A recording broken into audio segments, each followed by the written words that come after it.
Hello, and welcome to I Am Dad Podcast with your fatherhood authority, Kenneth Braswell. 30 minutes of wisdom, information, resources, and nuggets to help you on your fatherhood journey. Or maybe you're just curious and want to hear some real talk about fatherhood, family, and the minds of men. Well, guess what? We got you too. Sit back, grab your pad and pen, and maybe even bring a little something to sip on. Enjoy 30 straight minutes of fatherhood, family, and fun with the Fatherhood Authority, Kenneth Braswell. Welcome to I Am Dad Podcast. I'm your host, Kenneth Braswell. Thank you for joining me on another Sunday morning as we continue to bring you critical conversations, innovative and progressive conversations about this thing we call fatherhood. In the context of family, y'all, because just because we talk about fathers don't mean that we don't care about children. It doesn't mean that we don't care about moms. We care about the entire ecosystem of our community. And dads are part of that. And that's why we do this, because we need to convince you to help you understand that we are part of the family ecosystem and the community ecosystem. So filling you up with information and awareness with respect to what's going on with our dads is what we're here to do. And I bring voices from around the country that I've been, in this case, like today, longtime friends with, and other experts and researchers and practitioners and dads and every perspective that we can bring, even moms, to hear their perspective. I always tell people this story, and I'll briefly say it because I don't think I've said it in a while. We used to do this class called Standing in the Gap, Single Mothers Raising Boys. And one of the moms asked me one time, she said she was curious about signing up for the class because a man was teaching the class. And I said, what made you hesitant about that? And she said, I just couldn't understand from what perspective you would be talking about single moms from. And I said, well, your assumption is that you have the only perspective of a single mom. I have a perspective too, and that is that of a son who had a single mom. So I can tell you things about you that you don't know yourself because I've experienced it. And there were things that I could tell, if I could tell my mom today, about how I processed her, how I listened to her, how I dealt with her, that would have made your life a whole lot easier if a man would have told you how boys think about women, regardless of whether or not they're their mother or just another woman in their life. And she was like, never thought about that. And I said, that's why I'm here. That's why I'm here. And so, but my guest today, Dr. Janice Stevenson, she is a licensed psychologist, and she is in Maryland, and she's been doing this since 1984. She received her bachelor's and master's, and her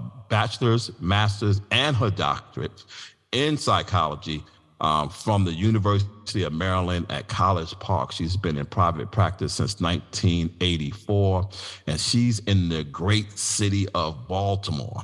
And for over 30 years, she has worked with trauma recovery. Her clients have included foster and delinquent youth, persons facing criminal charges, abuse victims of various types, abandonment, physical, emotional, sexual. And she is also working with persons facing life-changing and life-altering circumstances like divorce, marriage, job changes, and other things that happen in our lives. Her work is client-centered, evidence-based, and spiritually grounded. And this is what I love about her. Her therapy is a growth-enhancing experience, not only for you, but for her as well. Dr. Stevenson, how are you doing? I'm great. I totally enjoyed that introduction. I felt proud of myself. That was nice. If you like me, when somebody does my bio, I was like, who is that guy? Who are they talking about? Exactly. I want to meet that person. Right. He's pretty impressive. I like to meet him. And so thank you so much. And she is, I could tell so many stories about her that is ridiculous, but I'm going to tell you, it definitely wasn't my first story with her because I met her before this time. But my writing book started with going to meet with her and her staff in Baltimore during the Freddy incident. And me and my good friend David Miller went to meet with her and her staff to talk about what was going on, what we can do, how we can help. And she doesn't know that was the incident that actually propelled me into writing books for children. And so when I came home from that incident, Dr. Stevenson, well, what happened is David and I was interviewed I think it was the day before we came to your office. He got interviewed by CNN, and I was standing in the background and he was being interviewed. Well, my wife and my son, who was then 6 years old, was watching it on TV, and my son saw me on TV, and he saw the backdrop of all of the army people and police and all that stuff. And he asked my wife, why is daddy with all of those police? Remember, he's 6 years old, and he's seeing his father on TV, and he's seeing all of these police. And my wife said, you know what? Wait till daddy gets home. He'll explain to you what was going on. So when I got home, I wasn't in the door 2 seconds before he ran up on me and said, Daddy, why were you with all of those police? And I looked down at him and I said, you know what? Let me get settled. Let me put my stuff down, get settled, and then I'll come out and tell you. And I went into the room to get settled. And what I realized, Dr. Stevenson, in the room was, while I had an answer to what was going on in Baltimore, I did not have a 6-year-old answer. And I had to think about what a 6-year-old answer was. And so what I decided to do was to tell him and talk to him about what was going on, not why it was going on. And the what was going on was protests. And so I was able to articulate to him what protests meant. And my analogy to him was, remember when I tell you you can't play your Xbox and you have to do your homework and you go into your room and you cross your arms and you stop and you have an attitude? And he goes, yeah. I say, that's the protest. That's you voicing your opinion based on whether or not you like what you heard or you did not like what you heard. That is what was going on in Baltimore. People were expressing their opinion about something that happened that they did not agree with. And he went off about his way. And I was telling David the story, and David said, yo, you got to write a children's book about that. And out came Daddy, There's a Noise Outside.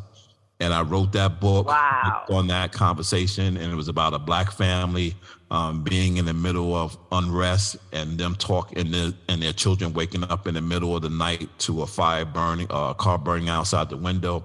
They woke up the next morning, and the mom and dad taught them about protests. And so they never talked about the why. They talked about the what. And I just want you to know that came out. I don't know if you ever got a copy of that book, but I'm going to send you a copy of that book. It's my biggest seller, and it's the one that continues to move, that's in school. And ironically, in certain spaces across the country, is actually on the banned list because of the front cover. There's a silhouette of people marching by, and one of them is carrying a sign saying Black Lives Matter.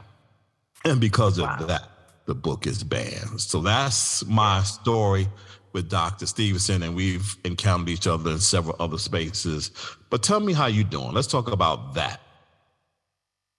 Well, I'm doing okay, actually. I'm an old lady now, so there's that. And I got all of the pre-existing conditions that get me privileged positions when I go on the airplane. So that part's okay, too. Mm-hmm. And I'm still working. And that's the thing that has blown my mind lately. I was really prepared to retire in 2017, and I didn't. I said, I'll just work a few more years. And then COVID hit, and everybody and their mama came out of the closet about having anxiety, having traumas, having fears. So at this point, you're going to say, what are you talking? What are you doing? I have 75 clients. Wow. Every week, I have 75 clients. Okay. Wow, that's a lot. Hang on. Next sentence. At least a third of them are men. And that would be an increase of what you typically see. What I typically see, a very definite increase. We turn away 7 to 8 clients a day because I'm full. So to send to other practices. We send away 7 or 8 calls a day to other practices. So what's going on, do you believe, in the environment now that is driving so many people to counseling? One thing is that there's a loneliness that people were able to experience through the isolation of COVID. They had nothing to distract themselves from their inner being. And when they were left with the company of themselves, they didn't like who they met. And men in particular didn't have resources to deal with what they couldn't tolerate in themselves. And so it became quite problematic. More men started threatening suicide, more men became players, and more men were wounding women because the only emotion that they comfortably knew how to express, especially socially acceptable in the world that they understood, was rage and anger. And they couldn't, because they couldn't get to anybody else. They couldn't go to the nightclubs to pick up somebody. They couldn't, go to church and act like they're there for Christ, but they're really there to see what pretty saved women want to be rescued. They couldn't go any place that they normally would go. They couldn't even go to the gym to work off tensions that they were normally used to working off on a day-to-day basis. And fortunately, when Biden took over the message about getting help, there are therapists. We're making special waivers for therapists to keep working. If you can find someone who works in this or that or the other field, psychiatry, social work, or psychology, go call them. We got permission to do virtual therapy. So I haven't been in my office to see a client since 2020. I'm completely virtual. And like I said, there's just an overflow of clients. I've had up to 5 people working with me in my office. We're all virtual, and we all were full. So people started coming into therapy. And there are 2 areas in particular that have really flooded us.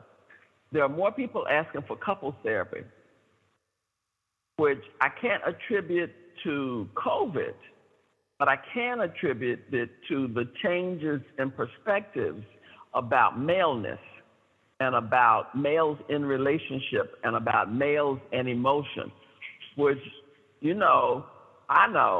I attribute that change to the work that you and David and Sean and all the other guys, Patrick, all the other guys that I consider my sons, have been doing all these years, including Obama's work with My Brother's Keepers. We've really started seeing a change in the culture. So men come in saying, I have a guy who came in maybe 2 months ago, really neat guy, lost his job, but had a disability payment because of an accident he had that contributed to him losing his job. And he had been out of work for a year. He came in saying, I want to work on some of the issues in my family so I can break the cycle. That's the first. I've not had somebody come in saying, I recognize my family has issues. I recognize my family has patterns that are problems. And I want you to help me figure out how to break the cycle. I've got 2 daughters. And he laughed. He said, yep, I'm a girl dad. I've got 2 daughters. And I want them to have a healthier, saner life than my grandmother had, who really contributed to raising him, than my mother had, who did the best she could on a daily basis. She was a single mom. And that my sister had. I'm going to break that cycle. And that's what he's working on. So we've talked through his life and identify the patterns and the glitches and the things that he has already started unconsciously repeating without recognizing that they are the same thing that his grandfather did or his father did. I think if you had to identify what good came out of COVID, particularly for men in this space, it would be the forced time of self-reflection. Yes.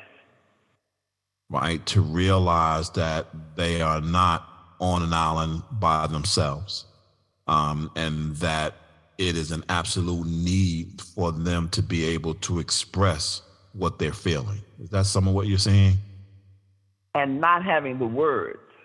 And we used to talk about that. They didn't have the emotional words to label these feelings. We only teach boys anger and aggression.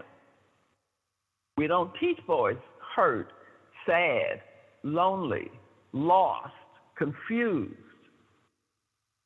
Because if our boys would do those emotions, oh, there you go, being a girl. Don't be acting like no girl up in here, or don't be an old wuss. Now, come on, boy, man it up, man it up. Right. And so those other emotions, they now had to come face to face with.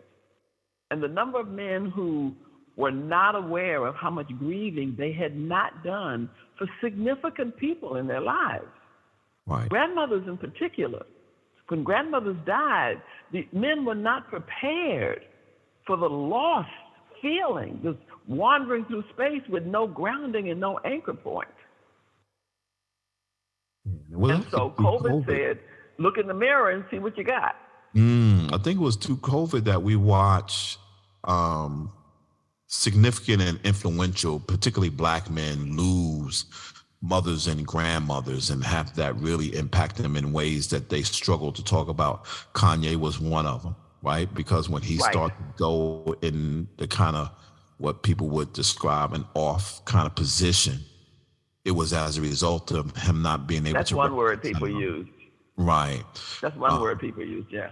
Losing his mom, and then DMX with his grandmother. And I believe Will Smith with his grandmother as well. I think Will Smith also, I think it was Will, might not have been Will, but he's sticking in my head for some reason. I think Will's dad. Will's dad died during that time. Right. And so these, to your point, like, being forced into this area of self-reflection and having to recognize that, that you are part of a body, which has always been the struggle for the responsible fatherhood space. And I just told someone this morning, I was like, if you're an agency out here saying that you're working with families and you're not working with fathers, you're not working with families. Exactly. And I'll give you one other contributing factor that came as a surprise to me, and this is a conversation I've been having with some of my colleagues. One of the main contributors to producing men's hunger now for mental health is Donald Trump. Which is a yes, whole exactly. Yeah. But as he became president, there was so much psychiatric and psychological conversation about him that CNN and MSNBC and local news programs would try to explain behavior that was so aberrant to what we knew to be normal life, that the terms narcissistic personality disorder or sociopathic personality disorder or borderline personality disorder, those words are not in the common vernacular. Those are words that my friends, my colleagues use. That's our normal speaking language. But the general public doesn't speak that. And people trying to explain the behavior that he demonstrated that was not common went to that end of the mental health spectrum for explanation. And then you started hearing people say, well, I think my boyfriend is narcissistic. No, your boyfriend is self-centered, and so are you. But self-centered and narcissism are not the same thing. If you could I think my boyfriend's bipolar. Yeah, because I think my boyfriend's bipolar. And it's like, no, your boyfriend is PTSD because he was in a war zone and he saw his best friends get killed in front of him. PTSD and bipolar are not the same thing. That's a word. I'm glad you mentioned that word narcissist, because you're right. We have heard that term more in the social space than I've ever heard in my life. It took me a minute. I literally had to go and see what it meant, right? Because I'm like, I've heard people say, oh, like you said, my man is a narcissist, or he's a narcissist. Explain to people what that means and how it affects people, how it affects people. I'll give you the mythology that helps people understand it. The myth of narcissist is this very handsome, very beautiful prince walking through the forest, and he sees his reflection in a pond. And he notices how beautiful he is in his reflection. And he starts gazing at his reflection. And then he gets lost in his reflection. And the more he stares at his reflection in the pond, he starts to see tiny flaws in what he thought was perfection when he first started looking. And then the more he looked, the more caught up he got in finding these little idiosyncratic differences and these little glitches and these little small things that suddenly became very large, and he could not take his eyes off of these flaws in the perfection that he thought he saw initially. And then he realized, oh my God, other people can see this, because it became bigger and bigger in his mind. Other people can see this. And he built a shield around him so that people would only see what he wanted them to see, because he was stuck in this image of his flawed, ugly, dirty, disgusting self in the pond. And he died there because he could not leave it. Now, that's a metaphor for a narcissist. They see only their ugliness.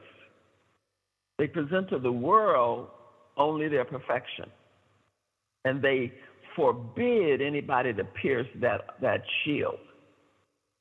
The problem with narcissism is that the foundation for it occurs in the first 3 to 5 months of life.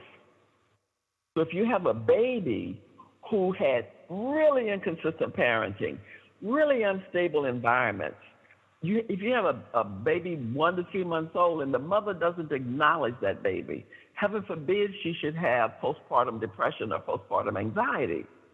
Because if she can't attend to that baby and give that baby a reflection of his of his uniqueness, of his amazing beauty, of his capacity to be an incredibly special human being that mom falls in love with and then dad falls in love with. If he can't have that, he has no reflection. He can't even find the pond. And he has to protect the world from seeing that all that's there is ugly. It's so ugly, everyone rejected it. No one wanted to be the reflection for him. You were talking about bipolar disorder and other disorders. What are some of the disorders that people confuse those things with narcissism? How do those things get confused? Well, so what I mentioned before was self-centeredness. Self-centeredness is not a mental disorder. You can be obsessively, compulsively self-centered, but that's still not narcissism. And narcissism is in the category that's called personality disorder. And it's one of that category of diagnoses are some of the hardest things to treat because they're not in your conscious mind. Okay, I'm going to be real English in this conversation right here, okay? Birth to 6, most of the diagnoses you're going to get are going to be in the conscious mind of a person. They're aware of feeling sad. They're aware of feeling angry. They're aware of feeling hurt after 6.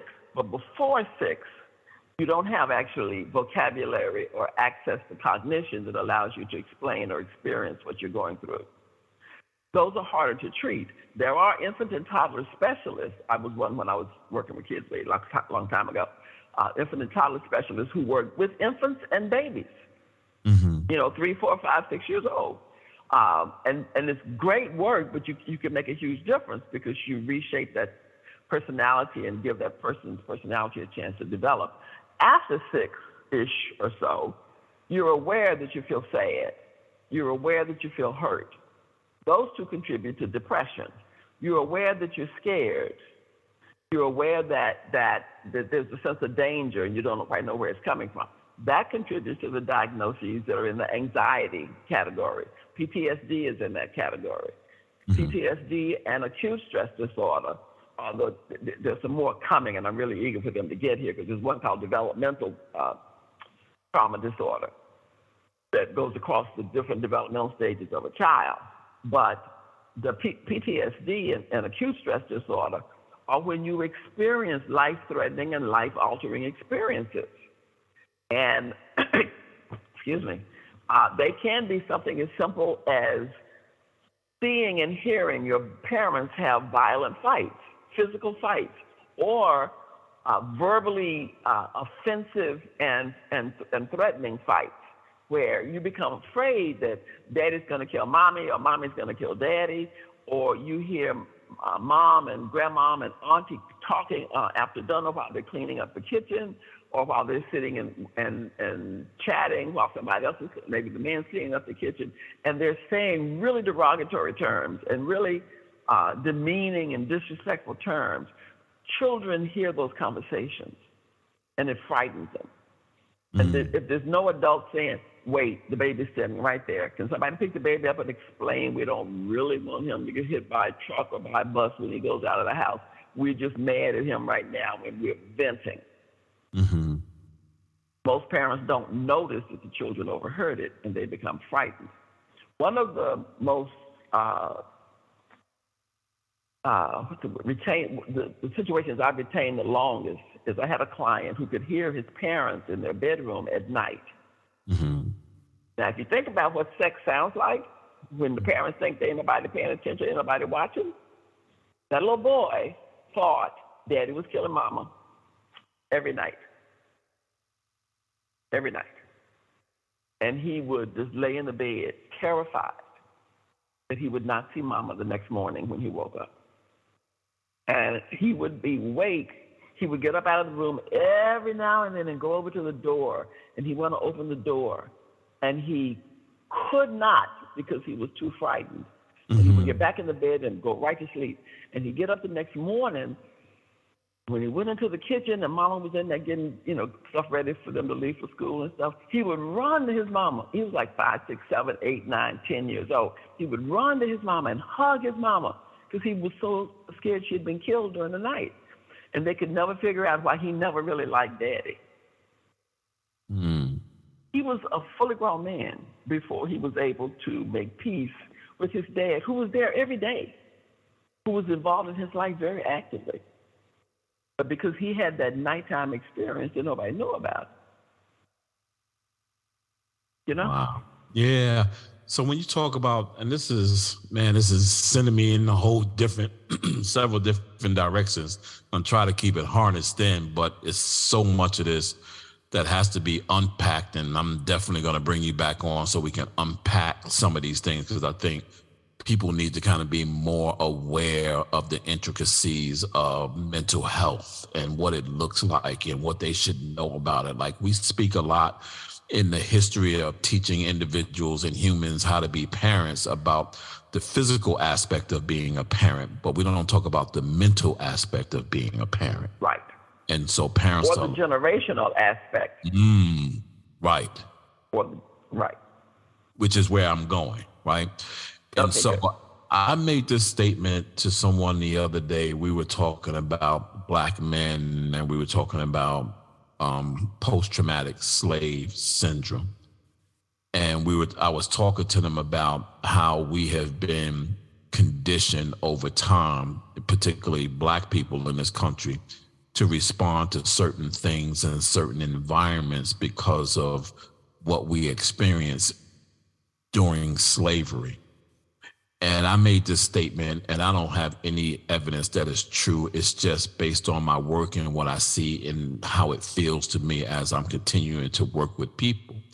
And I said, we have always kind of talked about having to change our culture and change how we do what we do and really pay more attention to the culture of Black people, that there are things that we do in our culture that we need to just stop, right? We need to stop our boys from wearing their pants below their belts. We need to stop rappers from using the B and the H word. We need to stop this. We need to stop that. And I said, I get this strange feeling sometimes that we have evolved past the ability to be able to impact culture because that traumatic experience has now become part of our DNA. Right. And it is much more difficult to change DNA than it is to change culture. Yeah. Is it? if you want to accept it, it's DNA that needs to be changed. The king and queen is still in us, but the king and queen is trying to evolve in a different culture. And so in some ways, the king and queen are attempting to be in Rome, do what Romans do. So throughout our time in this country, we've had our music. And in the past, our music served so many survival-based purposes. I love in the movie Harriet, where she's singing the messages that are the guides to come through the Underground Railroad to come out. And that was one use of music. And we could just as easily use that in our rap, but people don't, because we haven't told the current population of artists and songwriters that that's a viable use. We used music to hold on to the religion that we knew from when we were in our home country. And we held on to it, and it became a conglomerate of all these African tribal practices expressed through the music, because it was the only thing we had in common. As we continued that, it hit the judgments of the larger society, what was called the majority, that's actually a minority. And as we continued to grow, like call and response, I remember going to Sunday school at the United Methodist Church, doing call and response as a way to teach biblical principles or to teach passages in the Bible that they wanted us to recall. And church services, while some people want to call them entertainment-based now, but that rhythm was a calling from another part of me. Yes. And that got subsumed under a more commercial arena, so it became something else. So what got handed down, we held on to as tight as we could. What we couldn't find an outlet for is that racial anger. How in the world can men go out the door every morning to go to work? How can you, when we're terrified you're going to get killed before you come back in? That's been a part of our existence since we got here. We have no outlet for that. We come up with, remember when Dave came up with his tips to teach parents how to help their children survive a police stop? Get home safe. Why do we have to do that? Right.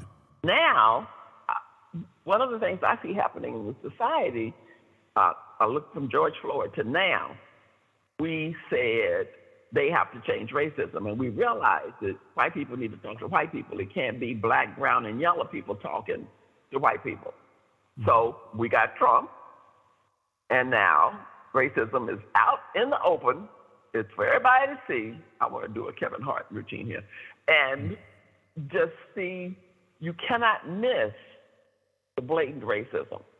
Right. And you can see that it's white doing it, and white are criticizing it, white are commenting on it, white are saying we have to change it. So all we got to do is stay black and, be 21 free, and what's the other word? It was a phrase when I was growing up. I'm 21 black and free, right? Yes. All I have to do is say over 21 black and free, and slavery will gradually evolve away, and we don't have to act like we're holding that anger in our DNA, because it's not. It's simply in the generational lessons that are passed down from one generation to the other. Our boys, our girls are angry, hurt, and scared. And we need to provide them more outlets. The groups that the Campaign for Black Male Achievement had all around the country were a powerful strategy to change the programming and change the understanding of the messages and change the modeling that they were seeing. Obama being president was a powerful tool to change the modeling that people were seeing. And he was able to stand tall despite those counter messages that were coming from the society. You and Ron Kirk, who is someone I grew up with, being out there to say, you don't have to go that path. There's these other paths you can go. Let us help you. There's a light over here. Come over here. gave another way to go. Now there's another generation coming up because every 5 to 10 years, there's another cohort starting. So we have to keep getting back in there. We cannot let that go. Right. Our boys and our girls are worth it. Yeah, and that's the problem. You know, this morning we never got to this conversation, but I was in an interview this morning talking about a Million Fathers March, and we were talking about Atlanta, you know, and crime is escalating in Atlanta again. And so, you know, and people are not able to discern what's happening.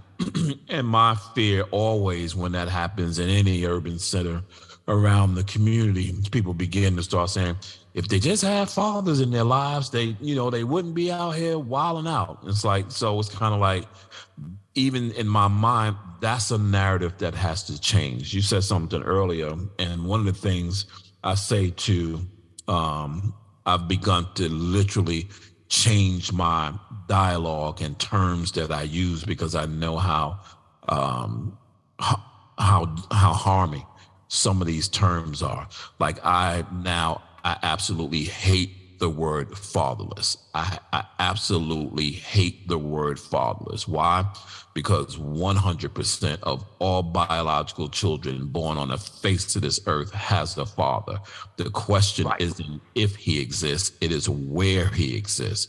But because we never want to ask the question, where is he? We just make the assumption that he doesn't exist.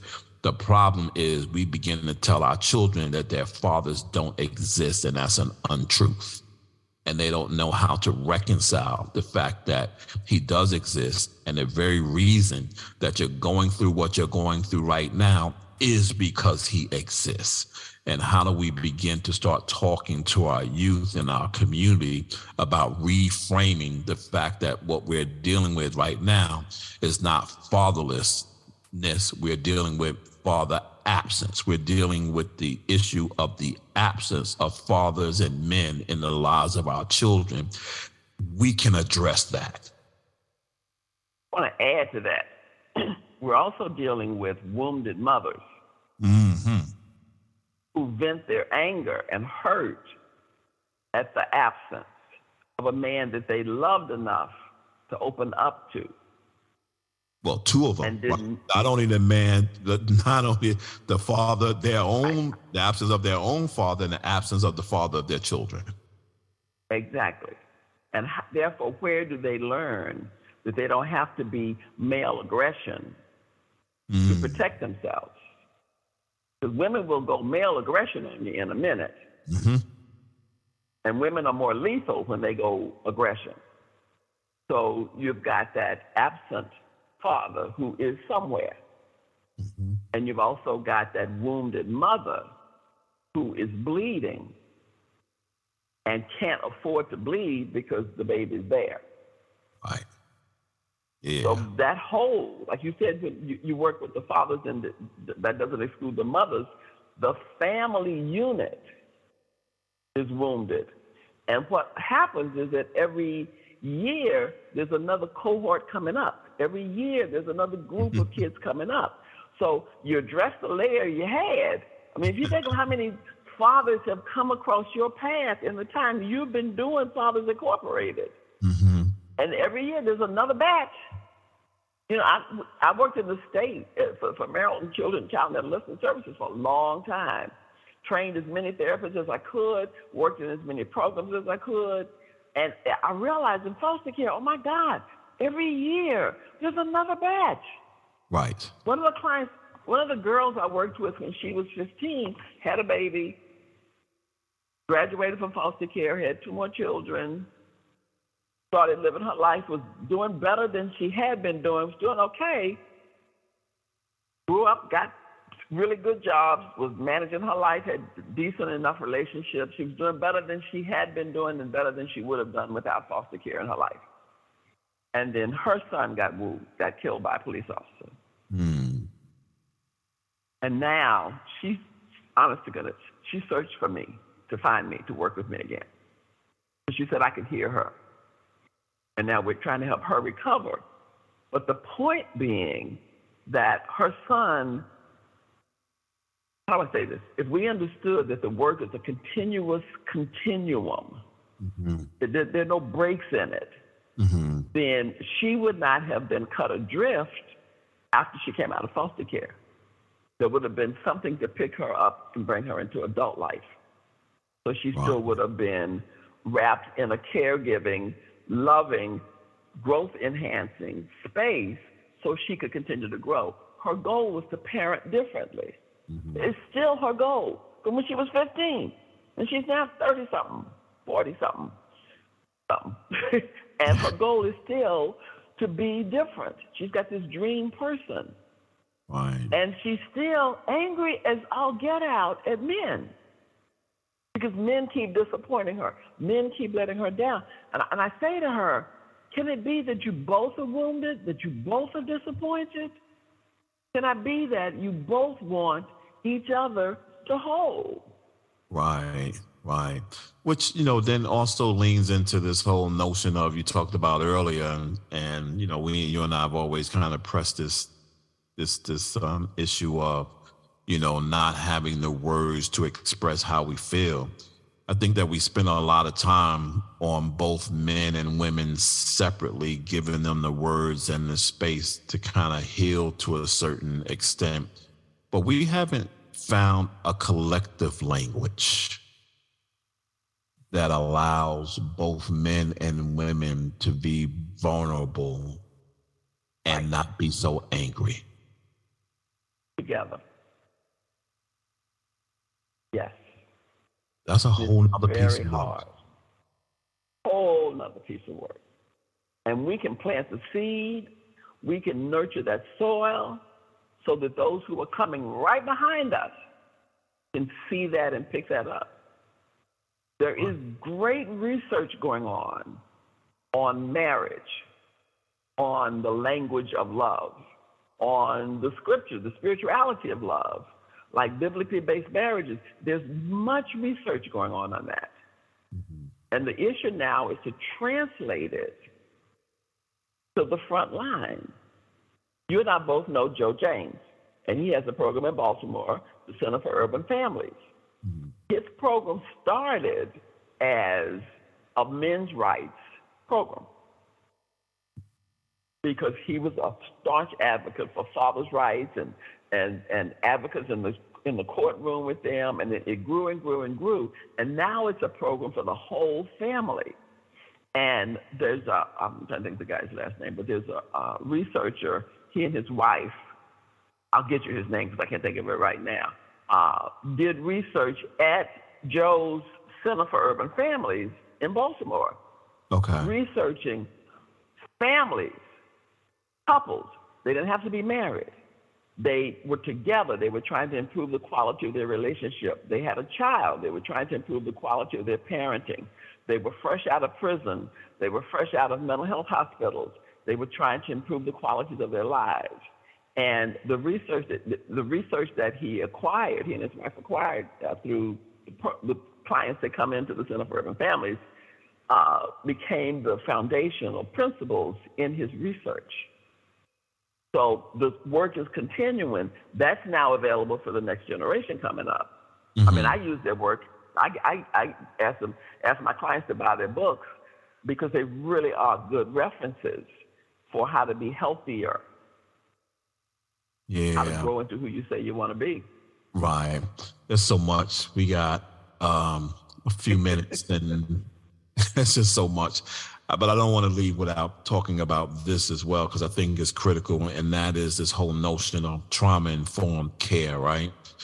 And so the Clearinghouse we're creating 2 documents now that kind of speak about trauma-informed care, particularly for researchers and practitioners. And the other day I was reading both of them and just kind of going through them, and my whole insides was just going crazy. And I kept saying to myself, you got to walk, you got to crawl before you walk, you got to crawl before you walk, because that thing that you're looking for in these 2 briefs is a whole brief in and of itself several times over. And this is what was driving me crazy. because both of the briefs was kind of talking about the need for trauma-informed care, which is critical. We need to start doing human services and taking into consideration the traumas that people go through. And then we need to talk to researchers because they need to understand that talking and getting bland, plain XY questions from people often don't include their trauma, or they do, and you're not recognizing them as answers that have been affected by their trauma. Go ahead. Nope, not accurate. Okay. Correct me. My whole career has seen the evolution of trauma-informed care. When I started out in the 70s and early 80s, there was no such thing as trauma-informed care. There are active research centers, especially in the foster care and juvenile justice system. There's a program in Massachusetts, Bessel van der Kamp, I think I said that last name right, is one of the prime researchers. He has a Justice Institute, I think it's called. I'll get the right name to you. They have done nothing but research on trauma-informed care. They've developed the foundational research for the presentation of a developmental trauma disorder to go to American Psychiatric Association, American Psychological Association to change the DSM to include those child-specific traumas that impact the development of the personality. There are most clinics and psychiatric facilities and residential treatment centers and drug-addicted treatment centers now do trauma-informed care. It's also called behavioral health services, integrated medical services, where you take mental health and medical, merge it together. Remember, that's what I was doing at Total Health Care when we did take mental health and medical services, put them together, add substance abuse to it, so that you have a wraparound treatment approach to treat not just the person, but the whole family, thus the whole community. And so it's out there. Now, it may have different interpretations based on who's doing it, but the research is there. People need to read it. And I haven't seen any children's books, by the way, that speak to, I don't understand why this happened to me, that kind of question. Right? That may be mine to write. We'll see. Yeah.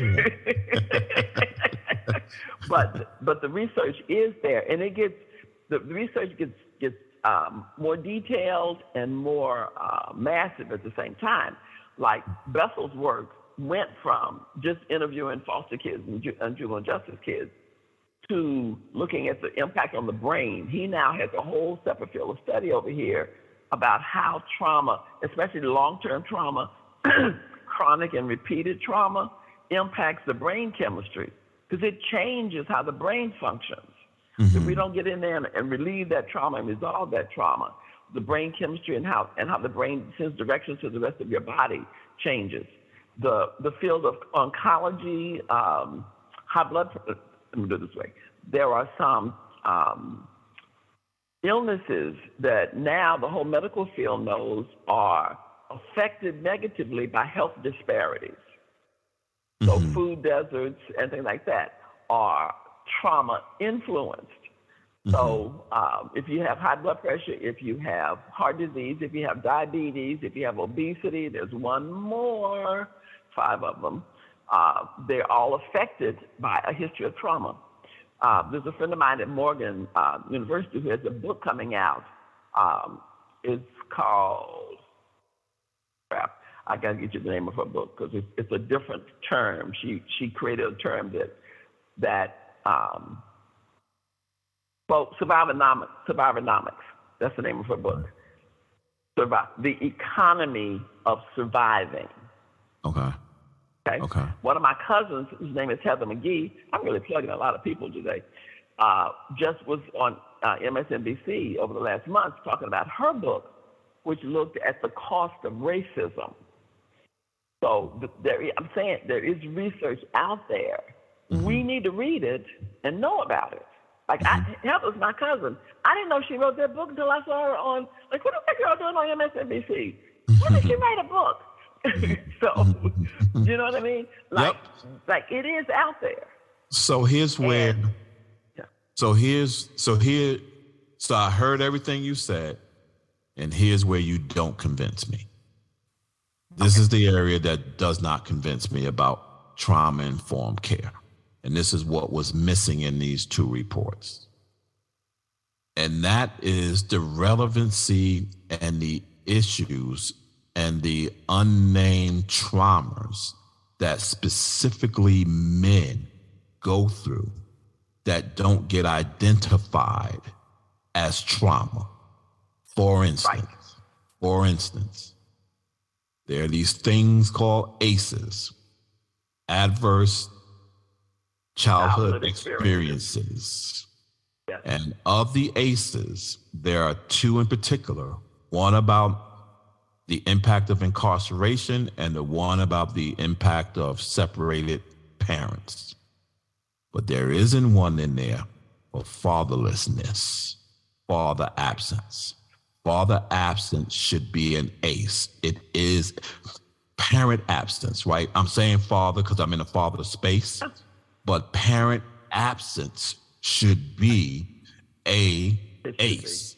There is no doubt in my mind that it should be an ACE because it has an impact on a child's life, to your point, known and unknown, that becomes unresolved and pops up when they're 35 years old and they're triggered, and the next thing people are trying to figure out why is this happening and blah, blah, blah, that end. So that's one of them. The other place that it doesn't happen and that we don't talk and describe about is and folks hate this term because of the origin of where it comes from, and I get all that. I've done all my research. I know where the word comes from, but that doesn't negate the importance of understanding the nature of what the word literally means, and that is alienation. When fathers are alienated from their children, it is a level of trauma that triggers a lot of horrid responses that we see in the news every day. Kidnapping, murder, abandonment, all kinds of things that become as a result of not addressing that this is an individual who is, to your point earlier, grieving over the absence of a connection with their child, regardless of what happened and transpired romantically. We ain't talking about all that. Nothing outside of murder and abuse, right? Those things we're clear about. But I'm talking outside of those spaces. I'm talking about because I just don't like your new girlfriend, or I just don't like your new boyfriend, or I just don't, or I have an ace that I haven't agreed. Any of those reasons are not a good enough reason to ever alienate a child from their parent, not just their fathers, but their mothers as well, right? And it is in those two areas when it comes to trauma-informed care that I am the most concerned about when it comes to men. Because as I hear us talk to agencies and people begin to embrace this whole notion of identifying trauma, it does absolutely no good if you're working for men and you can't identify what trauma is for that individual, or if you see something and you don't identify it as a trauma. So if he comes in and he says, "Doctor," you said, "Well, why are you so mad? What's going on with you?" Well, I haven't seen my wife and I got separated and I haven't seen my kid in 6 months. And, when child support and blah, blah, blah. And immediately as a practitioner, I'm going, well, let's deal with your child support. Whoa. He just said he hasn't seen his child in 6 months. We ain't going past that until we resolve what that and what kind of impact is that. I'm telling you, and then I'm going to stop here because I want to hear what you have to say about this. Every time in Atlanta now, Dr. Stevenson, that a report comes on in the news and it has something to do with a child missing or murder of a spouse, murder of a girlfriend, my heart sinks, and the first thing I say to myself is, please don't let this be over. The inability to deal with a relationship. And now that inability to do that has caused you to do something that harms either your children, yourself, or the parent of your child. And that's where this stuff misses me in terms of making sure that people understand, as they're talking about trauma-informed care, that it is critical to understand, not only for fathers, for moms and children as well. I think we just do a better job at that. But for men in particular, that we have to be able to ensure that agencies understand what trauma looks like for men. I want to add one for you. And I absolutely agree with the two things you said are missing from the ACEs. I would like to add disrespect, because the way alienation sometimes shows itself, and what makes it sometimes intolerable for the man to keep in the battle, is I cannot tolerate the disrespect. People don't even label it disrespect. One of the generational lessons in our society is the perception that men are dogs. Okay? Nobody pays attention to the fact that the term men are dogs is a slavery-related term. It's how the master used to refer to the men, because they were no better than dogs. They could treat them like dogs. And when men started, after slavery ended and all the changes that occurred in the society came about, men could not find a job. They could not work. They would disappear. Like, all these things happened to men that women were somewhat insulated from in really bizarre ways. It became a myth that men are dogs. Women started buying it as a way to find relationships. And then it became a way to treat men. Because I don't have to respect you. You haven't earned it. You're not entitled to it. I'll respect you when you show up with a job that supports me at the level of life I think I'm entitled to. Well, that whole set of sentences is disrespect. Because there's nothing in there that we're doing together as a team. It's like, you are not here to be a provider. Like, I'm not contracting with you to be my banker, you know what I mean, and be the one that makes my money in the back fence. That's not what we're doing here. So the ability for men to meet and experience respect in some real clear ways starts with mothers who punish boys publicly, you know, or who punish boys. They do this with girls too, but girls respond differently, by hitting them upside the head.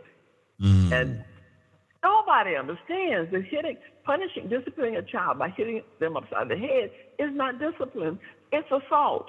And if it were a baby, it's called shaken baby syndrome. But it's the same brain inside the same skull that you told you not to, bring me up to this school, you know, all of that. So boys don't get treated with respect, and men don't get to be welcomed with respect. And women are trapped in the myth that they believe, because they've still got hurt and disappointment, etc. And so that is a severe adverse child experience. Wow. The disrespect. You're right. Never got to add that one to the box as those other two that I see. But no, I see that you just described. I probably see that one more than I see the other two come through the space. But you don't label it. You don't label it respect or disrespect. Men go out of their way. When I've come to some of the conferences and things that you guys are doing, which I really miss doing, but when I come to them, I would be fascinated at the way in which the men would respect each other. You know, way in which the men would make sure that you showed each other proper respect. And yet, there was no checking to see if, when you go home, do you also treat your wife with respect? Do you let her know how much you treasure her? Because if you give it, women say, he respect me first, I give it back to him. That ain't how it works, sweetie. But you promise to love her, so that means you let her know every day you love her. She promised to love you, she has to do the same thing. And that respect piece has to get broken. I mean, it's one of the embedded elements in alienation, because the disrespect is the first alienation. Therefore, I can justify however I treat you, because you ain't heard it. I'm sorry, dude. I like you. I mean, you're cute and all that, but you know what I mean? And it just becomes a hot mess. It just becomes a hot mess.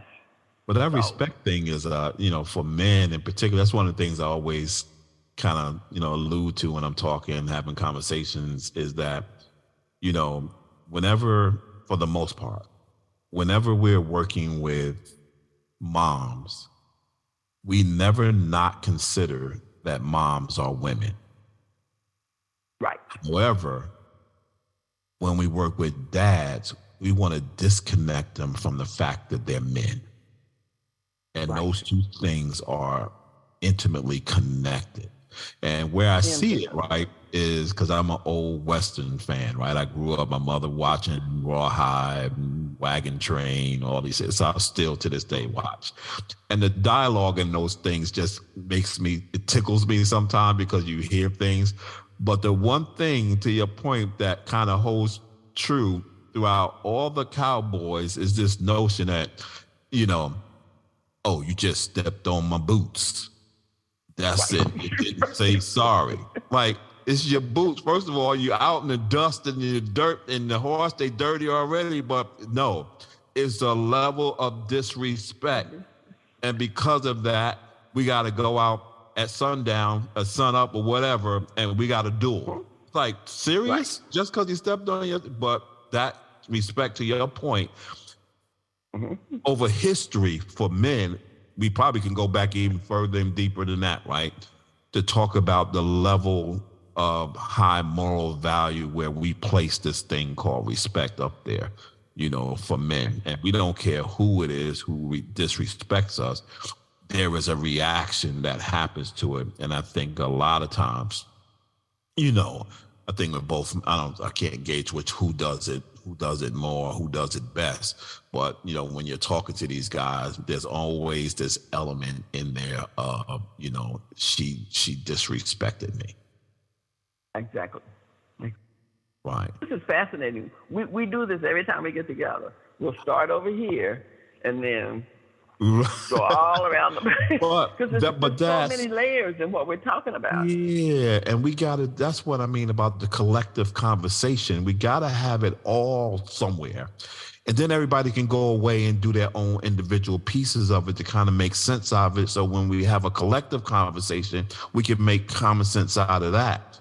But because we never do that, I'm making my common sense over here. Someone else is making their common sense over there. Someone else is doing it over there. And never between the two are meeting to make common sense for us all, so that we can get this thing we call life and family right. And that is, I think it is our has to be our calling over the next 20 years for Black communities, for this world in particular, for this country in particular, because I think family as a notion is deteriorating in our conversation and how we think about families and what we do for families, across the board. But more specifically for Black and people of color around this country, family is something that we literally got to stop and just take some time to kind of figure this thing out, particularly from a mental health aspect, because I think that's where we're missing it. We're missing it because we're all hurt by something. I would add love as a central component to tie all of that you just said together. Because if we all figure out that we come from love, we want it, we want to give it, we want to receive it. It is the tie that binds. It's the reason we have children. It's the reason we have marriages. So that love has a place to live and grow. Wow. And when you just go beyond that family, it becomes a thread across the whole community, and then it becomes a thread across the city. I mean, if we keep love at the center of everything that we're doing. Wow. Tell everybody how they can get in contact with you. I'm not, because I don't need another client. Said, don't call me. Just listen to my words of wisdom. Don't be hollering. Ask me no questions. There you go. There you have it. Listen, if you got a question for her, call me. And I'll answer it to the extent that I can answer it. If not, I'll call on the back line on the back end, get your answer, and I'll respond to you. And you know how to contact me. Dr. Stevenson, thank you so much. It is always a pleasure. There's so many things that you and I have to unpack. So I'm going to be harassing you to come back so that we can stay specific. And if there's anything that you want to get specific on and really kind of talk about that people need to know to strengthen their families, just let me know and we can hop on and, we can have these conversations. So this conversation that we're having enlightens people. And if it's doing the best job, it's saving people. Because that's what we need to do with our people. We need to save them. So to all of you who are listening to I Am Dad podcast, thank you so much. I appreciate you and I love you. There's absolutely nothing you can do about it. And you know how I like to leave you. Always be kind to others as you are kind to yourself, or you might find yourself by yourself. Always shoot high for your goals, because even if you miss, you'll be amongst the stars. And as my good friend and mentor, Art Mitchell, used to always say to me, it's nice to be important, but it's much more important to be nice. Until next Sunday, God bless you. Peace out. Thank you so much for taking the time to spend with us. You've been listening to I Am Dad podcast. We hope that you have been informed, encouraged you to think, or even inspired your heart for the love of dads. The conversation does not end here. Come back and join us next week. Same time, same place. Or you can continue the dialogue on our I Am Dad Facebook page. We also invite you to listen to past episodes, learn more about us, and keep up with special activities by visiting IamDadPodcast.com. That's IamDadPodcast.com. Until next time, I leave you with this reminder of manhood from 1 Corinthians chapter 13, verse 11. When I was a child, I spoke as a child. I understood as a child. I thought as a child. But when I became a man, I put away childish things. Because of this reminder, I will always understand that I am Dad, period.